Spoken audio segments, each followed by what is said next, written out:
நம் வாழ்க்கைக்கு சிறந்த பாடங்களாக அமைகின்றன. அந்த வகையில் இன்றைக்கு நாம் சந்திக்கவிருக்கும் வல்லுநர் யார் என்பதை இப்பொழுது காணலாம். நிகழ்ச்சியில் அடுத்த பகுதியாக வரவிருப்பது சிறப்பு விருந்தினர்.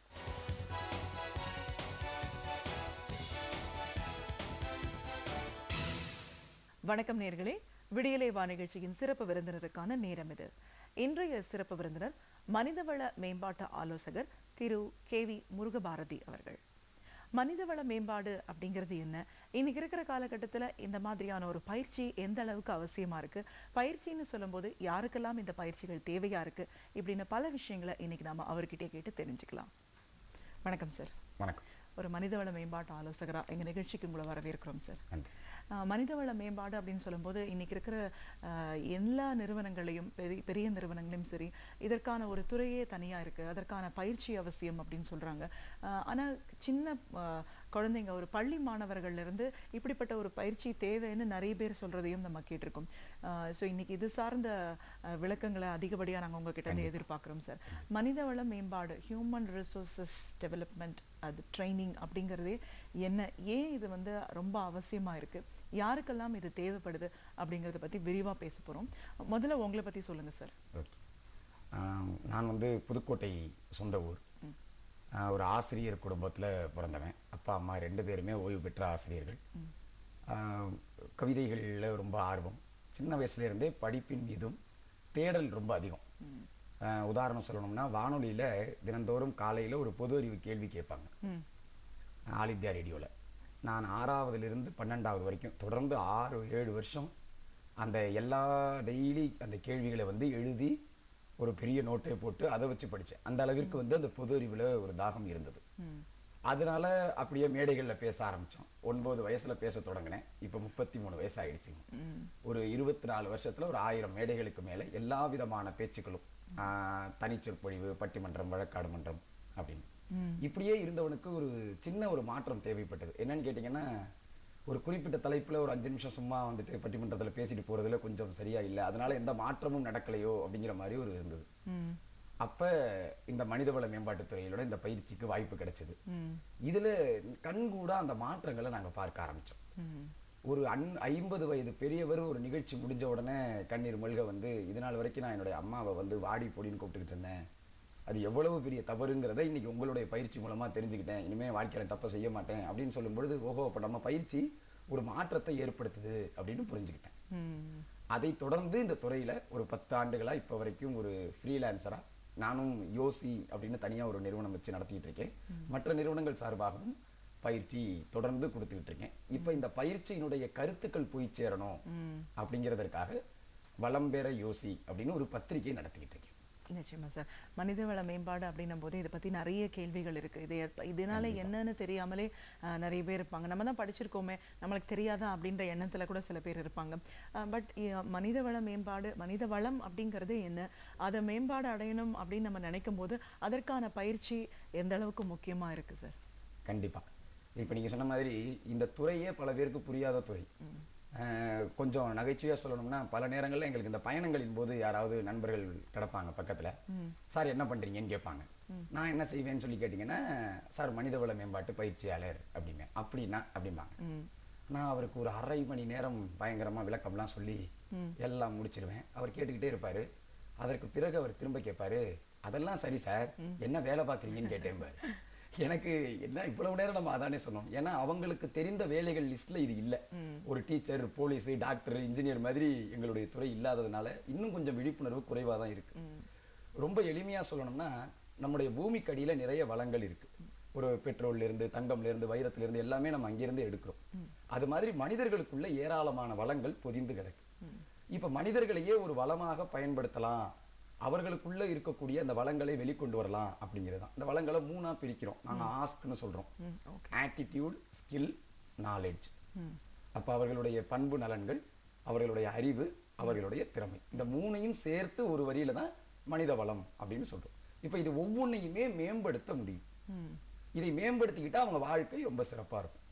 பெரிய கோடீஸ்வரங்களா இருப்பாங்க, ஆனா சந்தோஷமா இருக்க மாட்டாங்க. அடுத்த வேளை சோற்றுக்கு வழி இல்லாமல் இருப்பார்கள், ஆனால் அந்த குடும்பமே மகிழ்ச்சியா இருப்பாங்க. அப்போ என்ன அங்க மாற்றம் நடக்குது? சில பேர் ஒரு பெரிய நிறுவனத்துல பதவி கிடைச்சிருக்கும், ஆனால் எனக்கு மட்டும் வந்து அதற்கு பிறகு முன்னேற்றமே இல்லை, நான் 30 வருஷமா அதே சர்வீஸ்லயே இருக்கேன் அப்படிம்பாங்க. அவருக்கு பின்னால சேர்ந்த ஒரு இளைஞர் வந்து பாத்தீங்கன்னா 2 வருஷத்துல அவரை தாண்டி போயிருப்பாரு.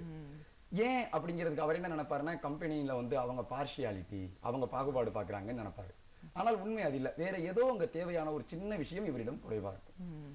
ஸ்கூல்ல படிக்கிறாங்க ஸ்டூடெண்ட்ஸ், மாணவர்களுக்கு வந்து பாத்தீங்க அப்படின்னு சொன்னா நிறைய படிப்பாங்க. காலைல 2 மணிக்கு எந்திரிச்சு படிக்கிறேன் சார், ராத்திரி எல்லாம் படிக்கிறேன் சார், ஆனா மனப்பாடமே ஆகலம்பாங்க. உடனே அவர்களை முட்டாள்னு அவங்களே நினைச்சுக்குவாங்க. அப்படி இல்லை, வேற ஏதோ ஒரு சின்ன விஷயத்த மாத்தணும். இப்படி எந்த ஒரு அடிப்படையில வாழ்க்கையினுடைய எந்த நிலையில இருந்தாலும் அவர்களை மேம்படுத்தி கொள்ள முடியும். அவ்வளவுதான். சோ இதற்கு சில பயிற்சிகளை நாங்க கொடுக்கிறோம். பயிற்சின்னு சொல்லும் பொழுதே அதை தொடர்ந்து செய்யணும். நாங்க ஒரு நாள் சொல்லி கொடுக்கிற விஷயத்தை அவங்க தொடர்ந்து செய்யும் பொழுது மிகப்பெரிய வாழ்க்கையில் மாற்றங்களை கொண்டு வர முடியும். இது மேலை நாட்டிலிருந்து இங்க வந்ததாவே பயிற்சியாளர்கள் மத்தியிலேயே ஒரு கருத்து இருக்கு. ஆனா நமக்கு நல்லா தெரியும், திருக்குறள்ல சொல்லாத எந்த கருத்தையும் உலகத்துல வேற யாரும் சொல்லல. இது வந்து எப்பயும் மாற்ற முடியாது. சோ இங்க இருந்துதான் நம்ம எல்லாமே வந்து போனது. ஆனா என்னன்னா இங்க ஒரு பெரிய பிரச்சனை, இங்க எல்லாத்தையும் கொஞ்சம் பூடகமாகவும் அல்லது ஒரு பெரிய அளவுல அதற்கு ஒரு விளம்பரம் கொடுத்தோ மார்க்கெட்டிங் பண்ணியோ நம்ம செய்யாம விட்டுட்டோம். அவங்க அதை கரெக்டா செஞ்சுட்டாங்க. அவங்க அந்த விஷயங்களை நீட்டா டெவலப் பண்ணி அங்க பயிற்சியாளர்களுக்கு கொடுக்கப்படக்கூடிய மரியாதையே தனி. ஒரு நிறுவனத்தினுடைய ஆலோசகர், ஒரு மனிதவள பயிற்சியாளர் அப்படின்னு சொன்னா அங்க அவங்க கொடுக்குற அந்த பிராண்டிங் அப்படிங்கக்கூடிய வார்த்தை வந்து ரொம்ப பெரிய விஷயம். இங்க வந்து பாத்தீங்கன்னா அவங்களையே இன்னொரு ஒரு வேலையாள் மாதிரி, ஒரு எம்ப்ளாயி மாதிரியான நடத்தக்கூடிய சூழல் இருக்கிறதுனால நமக்கு அதனுடைய மகத்துவம் தெரியல, அவ்வளவுதான். ஆனால் இது ஒவ்வொரு தனி மனிதருக்கும் அவர் சமுதாயத்தினுடைய எந்த மட்டத்துல இருந்தாலும் அவருக்கு ரொம்ப அவசியமான ஒரு விஷயம் இந்த பயிற்சி. கண்டிப்பா சார். பொதுவா ஸ்கூல் படிக்கிற மாணவர்கள் இருந்து வயதான வரைக்கும் யாருக்கு வேணாலுமே இந்த பயிற்சி வந்து அவங்களோட வாழ்க்கையை மேம்பாடு அடையறதுக்கு நிச்சயமா ஒரு பயனளிக்கக்கூடிய ஒரு விஷயமா இருக்கும். இது சார்ந்த விஷயங்கள் பேசுறதுக்கு முன்னாடி இப்படி ஒரு பயிற்சி ட்ரைனிங் இதை மாதிரிலாம் சொல்லும் போதே நம்ம ஒரு பெரிய நிறுவனம், ஒரு எம்என்சி இந்த மாதிரி இடத்துல அதற்கான ஒரு பிரத்யேகமா ஒரு ஆளை வரவழைச்சு இதை பண்றாங்கன்னும் போது இதுல வந்து மொழி ரொம்ப ஒரு முக்கியம்னு சொல்றாங்க. எல்லாமே வந்து ஆங்கிலத்துல தான் சொல்லி கொடுக்கறது இந்த பயிற்சி முறைகள். பொதுவா இது இப்படிதான் ஒரு பேட்டர்னா, இந்த மாதிரி தான் ஒரு ஆளை ட்ரெயின் பண்ணணும்னு இருக்கா, இல்ல இந்த பயிற்சிங்கிறதுக்கு மொழி முக்கியம் இல்லையா? அது என்னன்னு கேட்டீங்கன்னா, நம்ம ஊர்ல ஒரு பெரிய பிரச்சனை, உலகத்திலேயே தன்னுடைய மொழியினுடைய அருமை தெரியாதவர்கள் நாம மட்டும்தான். மற்ற எல்லாருக்கும் அவங்க கடினமான மொழியா இருந்தாலும் சரி, இப்போ ஒரு சீனால பாத்தீங்கன்னா அந்த மொழியை வேற யாரும் அவ்வளவு சுலபமா படிச்சிட முடியாது. ஆனால் அவங்க வந்து அவங்க மொழிக்கு அவ்வளவு முக்கியத்துவம் கொடுத்து மேல்நிலை படிப்பை கூட, பல உயர்ந்த படிப்புகளை கூட அவங்க மொழியில தான் படிக்க வந்து செய்யறாங்க. ஆனா அதற்காக சைனா ஒன்றும் குறைஞ்சு போயிடல, அமெரிக்காவுக்கு சவால் விடுது. நமக்கு மட்டும்தான் இந்த பிரச்சனை, எல்லாரையும் விட பழமையான ஒரு திறமையை வச்சுக்கிட்டு கூட இன்னும் கூட பாத்தீங்கன்னா இங்கிலீஷ்ல பேசினா அவங்க பெரிய ஆளு அப்படிங்கிற ஒரு தவறான எண்ணம் இருக்கு. ஆங்கிலம் என்பது அறிவு, நான் இல்லைன்னு சொல்லல. எந்த மொழியா இருந்தாலும் கூடுதலா கத்துக்கிட்டா நல்லதுதான். நேற்று ட்ரெயின்ல வந்தேன், ஒரிசா மாநிலத்தை சேர்ந்தவர்கள் பல பேரும் கூட வந்தாங்க. அவங்க ஒரு எக்ஸாம் எழுதிட்டு வர்றாங்க. அது என்ன எக்ஸாம்னு தெரிஞ்சுக்கணும்னு எனக்கு ஆர்வம். ஆனா எனக்கு அவங்க மொழி தெரியாது, அவங்களுக்கு தமிழும் இங்கிலீஷும் தெரியாது. இன்னொருத்தர் மூலமா தெரிஞ்சுக்கிட்டேன். அப்ப அந்த மொழி தெரிஞ்சிருந்தா நான் இன்னும் கொஞ்சம் நிறைய அவங்கள்ட்ட பேசி தெரிஞ்சுக்கிட்டு இருக்கலாம். ஒரு புதிய அனுபவம், அவ்வளவுதான் ஆங்கிலம். இப்ப ஆங்கிலம் என்பது ஒரு அறிவு. இந்த அறிவு மூலமா நம்ம நிறைய கத்துக்கலாம், அதுல மாற்றமே இல்லை. மேலை நாட்டு சிந்தனைகள் கிடைக்கும். ஆனால் அப்படியெல்லாம் எல்லா எம்என்சிலையும், இன்னும் சொல்ல போனா தமிழ்நாட்டில் இருக்கக்கூடிய ஒரு கார்ப்பரேட் நிறுவனம் மாதிரி இயங்கக்கூடிய ஒரு மிகப்பெரிய மருத்துவமனையில நான் ஒரு வகுப்புக்கு போயிருந்தேன். இன்னும் நல்லா ஞாபகம் இருக்கு. எல்லாருமே எம்எஸ் படிச்ச ஒரு 25-30 வருஷம் எக்ஸ்பீரியன்ஸ் ஆன டாக்டர்ஸ். இந்த டாக்டர்ஸ்க்கு நான் கிளாஸ் எடுக்கிறேன். என் சைஸை பார்த்த உடனே கொஞ்சம் ஃபீல் பண்ணாங்க. அப்புறம் நான் எடுக்க ஆரம்பிச்சேன். நான் என்ன செஞ்சேன்னா ஒரு 15 நிமிடம் ஆங்கிலத்துல பேசினேன். அப்புறம் ஏன் ஸ்டைல்ல ஒரு 10 நிமிஷம் இயல்பான தமிழ்ல பேசினேன். மேடை தமிழ்ல பேச மாட்டோம், ஏன்னா பயிற்சி வந்து கொஞ்சம் அவங்களோட நெருங்கணும். இயல்பான தமிழ்ல பேசினேன். நிப்பாட்டிட்டு நான் உங்களுக்கு சில விஷயங்களை கொடுக்கணும்னா தமிழ் நல்லா இருக்கும், வலிமையான ஆயுதம்னு நான் நினைக்கிறேன். ஏன்னா அது என்னுடைய தாய்மொழி. ஆனா எனக்கு ஆங்கிலத்தில் பேசுவதுல ஒன்றும் பிரச்சனை இல்லை. என்ன நீ அடிச்சா நான் அம்மானு தான் கத்த முடியும், ஓ அலாஸ் எல்லாம் கத்த முடியாது இல்லைங்களா? அதே மாதிரி நான் சிரிக்கிறதும் தமிழ்ல தான் சிரிக்க முடியுமே ஒழிய ஆங்கிலத்துல நான் சிரிக்க முடியாது. மத்த எல்லாத்தையும் கொடுத்துடலாம். உங்களுக்கு எப்படி வசதி, உங்களுக்கு எது வேணும்னா எனக்கு, நான் 2 மொழி எனக்கு தெரியும், நான் 2ல எது வேணாலும் செய்யறேன். இன்னும் நல்லா ஞாபகம் இருக்குங்க, முதல் வரிசையில ஒரு மருத்துவர், ஒரு 60 வயசு இருக்கும்னு நினைக்கிறேன், கால் மேல கால் போட்டு அப்படி உட்கார்ந்துருந்தாரு. அப்புறம் ஒரே வரியில சொன்னாரு, உள்ளதான் நாங்க இருக்கிறோமே தம்பி, நீங்க வேற இங்க ஏன் இருக்கணும், தமிழ்லயே பேசுங்க. என்னால சில வசனங்கள் நம்ம மறக்க முடியாதுன்னு சொல்லுங்க, அனுபவம் தானே. அதாவது என்னன்னா, அவர் ஒரு எம்எஸ் சர்ஜனா, அதுக்காண்டி அப்படி சொன்னாரு விளையாட்டா. என்ன காரணம், நம்ம நினைச்சுக்கிறோம் அப்படி, நம்மளை தாழ்வா நம்ம நினைச்சுக்கிட்டே இருக்கோம். சில குறிப்பிட்ட கான்செப்டை விளக்குவதற்கு எங்களுக்கும் ஆங்கிலம் தேவையா தான் இருக்கு. ஏன்னா இன்னைக்கு நம்ம கலந்துட்டோம், நான் இல்லைன்னு மறுக்கவே இல்லை சில முக்கியமான விஷயங்கள். ஆனால் அதை இயல்பாக வெளிப்படுத்த அதை உங்க மனசுக்குள்ள நான் கொண்டு போய் சேர்க்கணும்னா கண்டிப்பா தமிழை விட்டா வேற வழி இல்லை.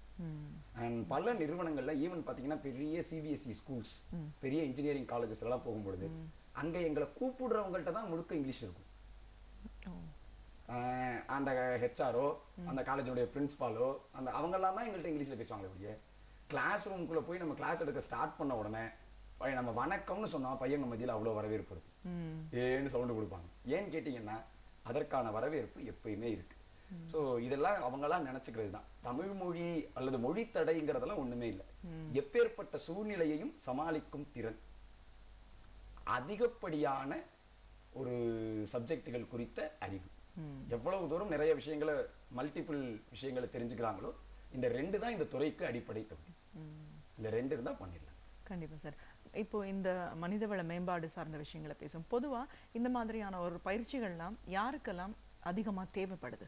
சரி, முதல்ல சொன்ன மாதிரி எல்லாருக்கும் தேவை அப்படின்னு சொன்னாலும் இப்போ பெரும்பாலும் பாத்தீங்கன்னா ஒரு 4 பிரிவுகள்ல இந்த பயிற்சியை வந்து அணுகலாம்.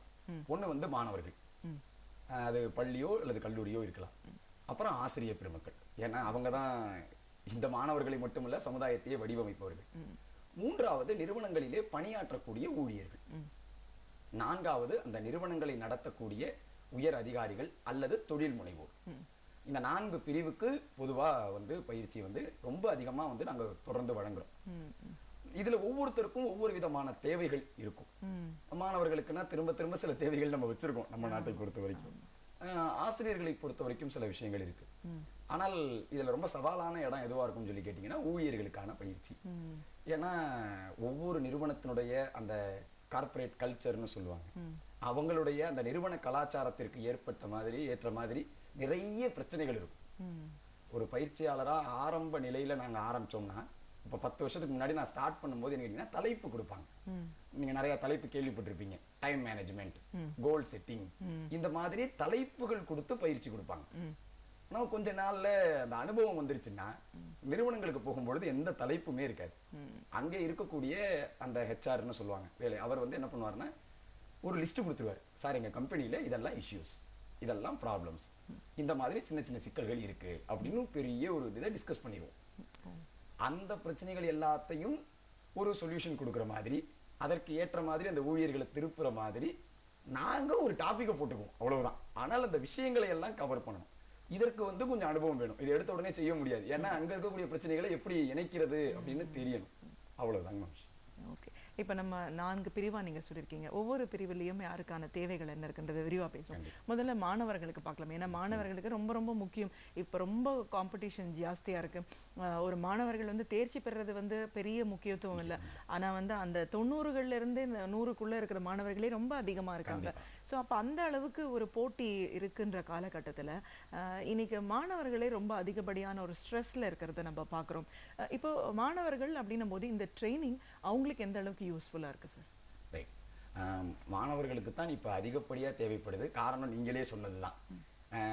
போட்டி அப்படின்னு ஒரு விஷயத்தை அவங்க தலையில் திணிச்சு ரொம்ப கொண்டு போயிட்டாங்க. நாங்கள் விளையாட்டாக சொல்லுவோம், 9வது படிக்கிற ஒரு பையனை பார்த்தீங்க அப்படின்னு சொன்னால் நீங்கள் அந்த பையனை பார்த்த உடனே அவன் என்ன ஸ்டாண்டர்டுன்னு தெரிஞ்சுக்கலாம். எப்படின்னு கேட்டிங்கன்னா 9வது படிக்கிற பையனாக இருந்தால் வீட்டில் திட்டுவாங்க, டேய் படி, அங்கே போகாத இங்கே போகாத அப்படின்னு சொல்லி. அதே பையன் 10வது வந்துட்டான் அப்படின்னு சொன்னீங்கன்னா பக்கத்து வீட்டுக்காரங்க, எய்த்த வீட்டுக்காரங்க எல்லாரும் எங்கே உங்கள் பையன் அப்படின்னு விளையாட போயிருக்காங்க. என்ன பையனை விளையாட விட்டுருக்கீங்களா அப்படிங்கிற மாதிரி எஃபெக்ட். அதே பையன் 11வது போனான்னா ஊர்ல இருந்தெல்லாம் சொந்தக்காரங்க ஃபோன் பண்ணி கேட்பாங்க, பையன் +1 படிக்கிறானா அப்படின்னு சொல்லி. 12வது போயிட்டான்னா அந்த பையனை நீங்கள் ரொம்ப ஈஸியாக அடையாளம் கண்டுபிடிச்சிக்கலாம். யார் வந்து எப்பயுமே வந்து ஒரு பேயறிஞ்ச மாதிரி இருக்காங்களோ அவங்க 12வதுன்னு தெரிஞ்சுக்கலாம். அவங்க வீட்டு வாசல் வழியாக போகிற நாய் கூட லொல் லொல் +2 அப்படின்னு குறைக்கும்னு நாங்கள் கிண்டலாக சொல்லுவோம். ஏன்னா அந்த அளவிற்கு நம்ம அவங்கள போட்டு அமுக்கி வச்சுட்டோம். ஆனால் நாங்கள் பயிற்சியில் முதல்ல கொடுக்குற விஷயமே அதுதான். போட்டி யாரோடு? தமிழ்நாடு முழுக்க லட்சக்கணக்கான மாணவர்கள் எழுதுறாங்கன்னா அவங்களுக்கும் இவங்களுக்கும் ஒரு போட்டியும் கிடையாது. இப்போ எப்பயுமே அடுத்தவங்களோட போட்டி போட போனோம்னா 2வது மதிப்பெண் வாங்குற ஒரு மாணவர் முதல் மதிப்பெண் வாங்கணும்னு ஆசைப்பட்டாருன்னா இவரோட போட்டி போட்டாருன்னா இவர் வாங்கிடலாம். நான் போன 90 மதிப்பெண் வாங்கினேன் போன தேர்வில், அடுத்த தேர்வில் 95 வாங்கணும்னா இவர் வாங்கிட முடியும். ஆனால் இவர் என்ன தப்பாயிடுதுன்னு கேட்டிங்கன்னா, நான் ஃபஸ்ட்டு வரணும் அப்படின்னு இவர் நினைக்கிறதுனால விளையாட்டை நாங்கள் சொல்கிற மாதிரி சாமிகிட்ட போய் என்ன வேண்டிக்குவாருன்னா, கடவுளே அந்த முதல் மதிப்பெண் வாங்குற ஆளுக்கு எப்படியாவது உடம்பு சரியில்லாமல் போயிடணும், அவங்களுக்கு மறந்து போயிடணும். அப்படின்னா அவர்கள் என்னை விட கீழே இருந்தா தான் நான் முதல் மதிப்பெண் அல்லது முதலாவது வர முடியுங்கிற ஒரு மோசமான சூழலை உண்டாக்கிட்டோம். இப்ப நாங்க என்ன சொல்லி கொடுக்குறோம்னா, நீங்கள் தான் உங்களுக்கான போட்டியாளர். மனுஷன்னா முன்னேறணும், வாழ்க்கையில சாதிக்கணும். நீ என்ன பண்ணிருக்க, நீ வளர்ந்திருக்கியா, ஆளும் வளரணும் அறிவும் வளரணும், பட்டுக்கோட்டையார் பாட்டு மாதிரி நீ டெவலப் ஆயிருக்கியான்னு மட்டும் பாரு. ஒரே நாள்ல நீ ஸ்டேட் ஃபர்ஸ்ட்லாம் வாங்க வேண்டியதில்லை. இன்னும் ஸ்டேட் ஃபர்ஸ்ட்ங்கிற கான்செப்டை நாங்க சொல்லி தர மாட்டோம். பயிற்சியாளர்கள் முக்கியமா வலியுறுத்துற விஷயமே 100க்கு 100ன்னு சொல்லுவோம். ஓ வேலை 100 மார்க் எடுக்கிறதோட முடிஞ்சு போச்சு. 100 மார்க் எடுத்தா ஆட்டோமேட்டிக்கா ஃபர்ஸ்ட், அது வேற விஷயம். ஆனா அந்த வார்த்தைகள்ல தான் வித்தியாசம். ஏன்னா உங்களை நம்ம உள்ள புகுத்தும் பொழுது அந்த பையனோட நல்லா படின்னு சொல்வதை விட நீ இன்னும் கொஞ்சம் நல்லா படி அப்படின்னு சொல்லும் பொழுது அவங்களுக்கு சுலபமா இருக்கும். ஸோ இந்த அழுத்தத்தை குறைச்சிட்டோம்னாலே பெரும்பாலும் பசங்க நல்லா படிக்கிறாங்க. இன்னொரு முக்கியமான விஷயம் வந்து ஆர்வம். மாணவர்களுக்கு ஆர்வத்தை ஏற்படுத்த முயற்சிக்கிறோம். நம்ம என்ன பண்றோம்னு சொல்லி கேட்டீங்கன்னா, உணவை வச்சு திணிக்கிறோம். ஒரு குழந்தையாவே இருந்தாலும் பாத்தீங்கன்னா அது வாயில 2 இட்லியை வச்சு திணிக்கிறோம். ஆனால் அது வேலை அல்ல. ஒரிஜினலா ஒரு அப்பா அம்மாவுடைய பெற்றோருடைய அல்லது ஆசிரியர்களுடைய வேலை என்னன்னா, மாணவர்களுக்கு பசியை ஏற்படுத்துவதுதான். உணவை அவங்க சாப்பிட்டுக்குவாங்க. இப்ப நான் என்னுடைய வேலை படிப்புல ஆர்வத்தை உண்டாக்கி படிப்பு எதுக்கு அப்படின்னு கொடுத்துட்டோம்னா அவர்களுக்கு தானா போயிடும். பெரும்பாலும் என்னுடைய மேடைகள்ல மற்ற எல்லா விஷயங்களுக்கும் உலகத்துல இருக்கிற உதாரணங்கள் கதைகள்லாம் நாங்க சொல்லுவோம். ஆனா அந்த படிப்புங்கிற ஒரு விஷயத்துக்கு மட்டும் நான் என்னை உதாரணமா சொல்லுவேன். ஏன்னா ஒரு 8 டிகிரி படிச்சிருக்கேன், 8 யூனிவர்சிட்டியில. எனக்கு 33 வயசு. என்னுடைய படிப்போட வயசை கூட்டினீங்கன்னா 37 வரும். டபுளா படிச்சிருக்கேன். 3 MA, ஒரு MCOM, ஒரு MPhil, ஒரு MBA, ஒரு PGDCA. இதெல்லாம் பத்தலன்னு இப்ப PhD பண்ணிக்கிட்டு இருக்கேன். இன்னொரு 20 வருஷம் கழிச்சு நீங்க என்ன பார்த்தாலும் நான் படிச்சுக்கிட்டு தான் இருப்பேன். ஏன்னா எனக்கு படிக்க பிடிக்கும். இந்த விஷயத்தை நான் ஏன் படிக்கிறேன் அப்படிங்கிற காரணத்தை மாணவர்கள்ட்ட விளக்கும் பொழுது அவங்க, ஆமா இந்த ஆளு வேலை இல்லாம படிக்கிறாரா, இப்படியே இவ்வளவுக்கு பிறகும் இன்னும் படிக்கணும். ஏன்னா நான் நல்லா சம்பாதிக்கிறேன், நல்ல வேலை பார்க்கிறேன், நல்ல புகழ் இருக்கு எனக்கு.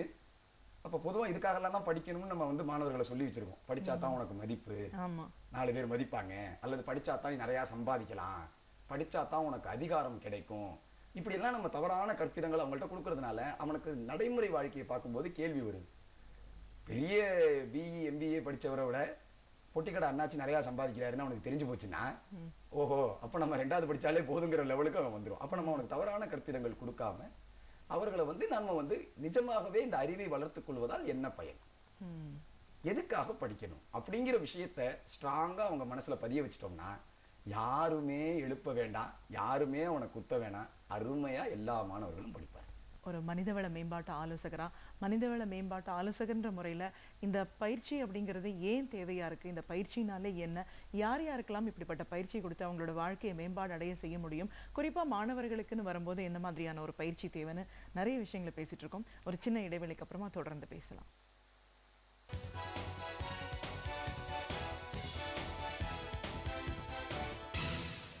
நேயர்களே, விடியலைவா நிகழ்ச்சியின் சிறப்பு விருந்தினர் பகுதியில் மனிதவள மேம்பாட்டு ஆலோசகர் திரு KV முருகபாரதி அவர்கள்கிட்ட மனிதவள மேம்பாடு சார்ந்த பல விஷயங்களை பேசிட்டு இருக்கோம். தொடர்ந்து பேசலாம்.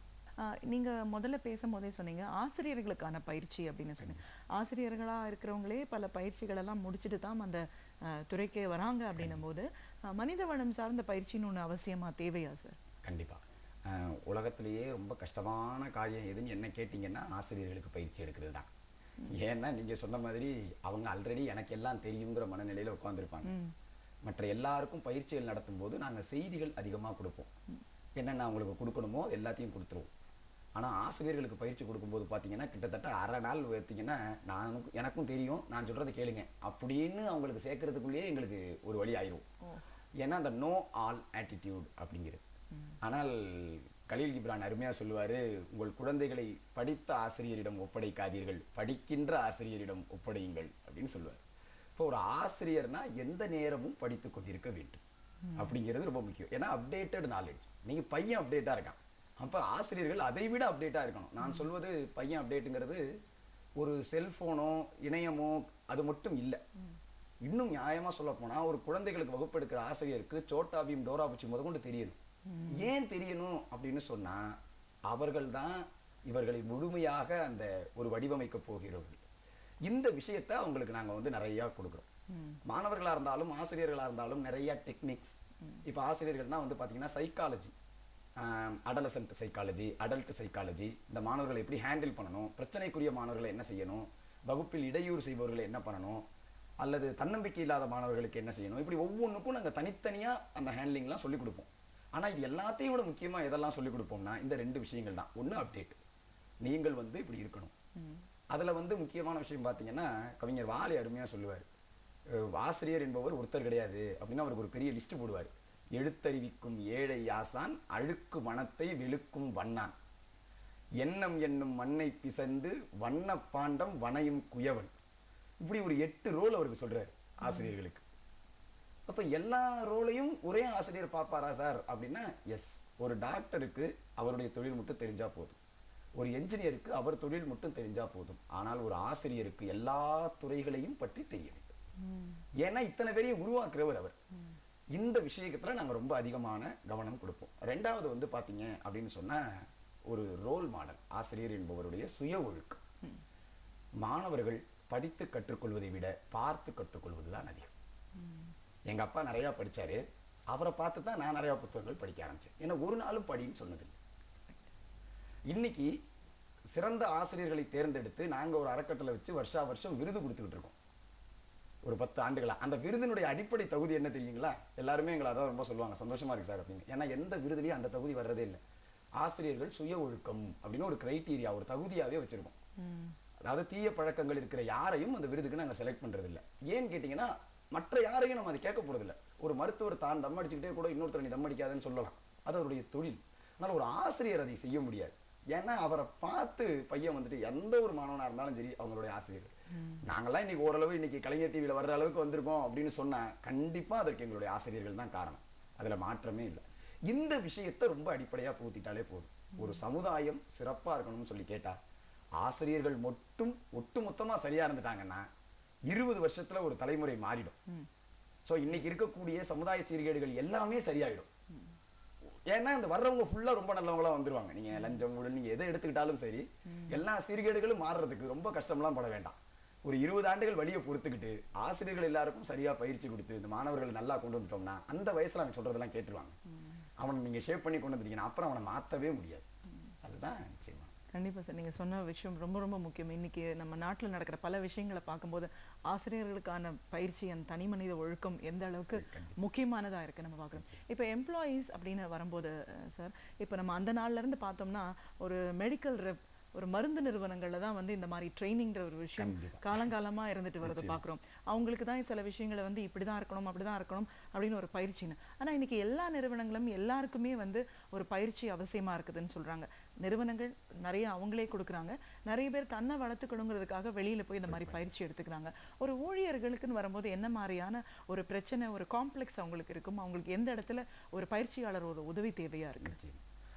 நீங்க சொன்ன மாதிரி மெடிக்கல் ரெப் அப்படிங்கிறது மட்டும் இல்லை, அதாவது சேல்ஸ் ஃபீல்டில் இருந்தவங்களுக்கு தான் இந்த பயிற்சி நிறையா இருந்தது. ஏன்னு கேட்டிங்கன்னா டார்கெட், வேற ஒன்றும் விஷயம் இல்லை. நீ நிறையா விற்கணும்னா என்னவெல்லாம் பண்ணணுங்கிறது தான் பயிற்சியினுடைய ஆரம்பமாக நீங்கள் சொன்ன மாதிரி இருந்தது. ஆனால் இப்போ ஏன் வந்து எல்லா நிறுவனங்களையும், இப்போ இன்னும் சொல்லப்போனால் மிகச்சிறிய நிறுவனங்களில் ஒரு ஊரில் ஒரு 10 தொழிலாளர்கள் மட்டுமே வேலை பார்க்கக்கூடிய ஜவுளிக்கடை, நகைக்கடையிலெல்லாம் கூட இந்த பயிற்சியினுடைய முக்கியத்துவம் தெரியுது. என்ன காரணம்னா சமீப காலமாக ஒரு உண்மை தெரிஞ்சிருக்கு. நீங்கள் என்ன விஷயமாக செய்தாலும் ஒரு வேலை செய்யக்கூடிய நபரிடமிருந்து அவருடைய முழு திறனை பெற முடியாது. முழு திறனை பெறுவதற்கான காரணிகள்னு ஒரு 10 ஃபேக்டரை முடிவு பண்றாங்க. இந்த 10 ஃபேக்டரையும் டிசைட் பண்றது ஒரே ஒரு ஃபேக்டர். அது என்னன்னு கேட்டீங்கன்னா வேலையில் மகிழ்ச்சி, ஹாப்பினஸ் அட் ஒர்க் அப்படிங்கிறது சர்வேயுடைய முடிவு. ஏண்டான்னா இந்த உலகத்துல 80% பேர் எப்போ ரொம்ப அதிகமான மன அழுத்தத்துக்கு ஆளாகிறாங்கன்னா அவங்க வேலையில இருக்கும்போது தான் அப்படிங்கிறது தான் முடிவு. ஸோ இந்த ஆய்வுகளுடைய அடிப்படையில தான் அப்போ வேலையில நம்ம காசு கொடுத்தா மகிழ்ச்சியா இருக்க மாட்டாங்க, இப்போ வேற என்ன பண்ணா அவங்க வேலையில மகிழ்ச்சியா இருப்பாங்க. வேலையில மகிழ்ச்சியா இருந்துட்டா மற்ற எல்லாம் தானா நடந்துடும். ஒரு கஸ்டமர் வராரு, அவரை பார்த்து சிரிக்கணும்னா சிரிக்கணும்னு கிளாஸ் எடுத்து பிரயோஜனம் இல்லை. இவர் சந்தோஷமா இருந்தா தானா சிரிப்பாரா இல்லையா? இவருக்கு அந்த வேலை பிடிச்சிருக்கு, இவர் மனம் மகிழ்ச்சியா இருந்ததுன்னா ஆட்டோமேட்டிக்கா அவர் வர்றவர்கிட்ட எரிஞ்சு விட மாட்டாரு, வாங்க சார் அப்படின்னு சந்தோஷமா பேசுவார். இதுதான் அடிப்படை. இந்த அடிப்படையில தான் அவங்களுக்கு வந்து கொடுக்குறாங்க. இதுல வந்து பலதரப்பட்ட நிறுவனங்களுக்கு ஏற்ற மாதிரி நம்மள சொன்ன மாதிரி பிரச்சனைகள் இருக்கும். இப்போ கடை நிலையில கஸ்டமரை நேராக ஃபேஸ் பண்ற நிறுவனங்கள்னா அதுக்கு நிறைய முக்கியத்துவம் இருக்கும். அல்லது ஃபேக்டரிஸ் அந்த மாதிரி சொல்லி கேட்டீங்கன்னா உளவியல் பிரச்சனைகள் நிறைய இருக்கும். ஏன்னு கேட்டீங்கன்னா அவர்களுடைய வேலை அழுத்தம் காரணமாக அவங்களுக்கு வந்து என்னன்னு கேட்டீங்கன்னா அந்த மனிதர்களை சந்திக்கவே இல்லை. அவங்க மெஷினோடையே ஈவன் பக்கத்தில் இருக்கவங்கள்ட்ட கூட அவங்க பேச முடியாது. இந்த மாதிரியான சூழல் வந்து அவங்களுக்கு வேற ஒரு இறுக்கத்தை உண்டு பண்ணும். ஸோ அந்த இறுக்கத்தை குறைப்பதற்காக ஸ்ட்ரெஸ் மேனேஜ்மெண்ட் மாதிரியான சில பயிற்சி நிகழ்வுகள் அவங்களுக்கு ரொம்ப அவசியமா தேவைப்படுது. இன்னும் சொல்ல போனா ஃபேக்டரிஸ்ல பெரிய எம்என்சிஸ் எல்லாத்துலேயும் அதிகமாக வந்து பார்த்தீங்கன்னா இந்த ஸ்ட்ரெஸ் அப்படிங்கிறதும் அதற்கான உளவியல் ஆலோசனை தனித்தனியாக சந்திச்சு பேசுவோம், கவுன்சிலிங் அப்படின்னு சொல்கிறோம். அதுக்கு வந்து நிறைய விஷயங்கள் செய்யப்படுகிறது. பொதுவாக இந்த கஸ்டமர் சைடில் இருக்கிறவங்களுக்கு அவ்வளவா உளவியல் ஆலோசனைகள் கொஞ்சம் குறைவு தான். ஏன்னா அவங்க